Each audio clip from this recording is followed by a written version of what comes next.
ஊர் தானா? ஆமாங்க, ஒரே ஊர் தானுங்க. அவரையும் கூட பிறந்த அண்ணன் தாங்க. ஒரே வயத்துல பிறந்த அக்காளியும் தங்கச்சி தான், 2 பேரும் கட்டிக்கிட்டோம். ஐயா பணத்தை வாங்குங்க ஐயா. இந்த பணத்தை வாங்கிக்கங்க ஐயா. வக்கீலுக்கு பணம் கொடுக்கறதுக்கு அண்ணன் தம்பி 2 பேரும் போட்டி போடுறீங்களே, அது இருக்கட்டும். அந்த வரப்பினுடைய நீள அகலம் என்ன? 55 அடி நீளம், 3 அடி அகலங்க. என்ன விலை மதிப்பு? 200 ரூபாய் மதிப்பு இருக்குங்க. ஐயா, 200 ரூபாய் மதிக்கக்கூடிய ஒரு இடத்துக்காக 5000 10,000 செலவழிக்க வந்திருக்கீங்களே, இது ரெண்டையும் ஒன்னா சேர்த்தா எவ்வளவு பெரிய நிலத்தை வாங்கலாம்? இப்படித்தான் காரணா பொறாத காரியத்துக்காக போட்டி போட்டுக்கிட்டு கோர்ட்டுக்கு போறது, ஆயிரக்கணக்கில் செலவழிக்கிறது, கடைசியில தன் குடும்பத்தை பிச்சை எடுக்கிறதுக்கு தெருவில் நிறுத்தது.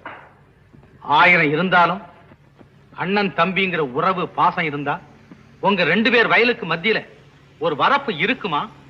இருக்கலாமா? நீங்க சொல்றது நியாயம் தான். ஏதோ பெண்டாட்டி பேச்சு கேட்டதும் கொஞ்சம் சூடு வந்துடுச்சு. நான் இப்பவே போய் வேலையை நான் வரப்பே எடுத்துடுறேன். அண்ணன்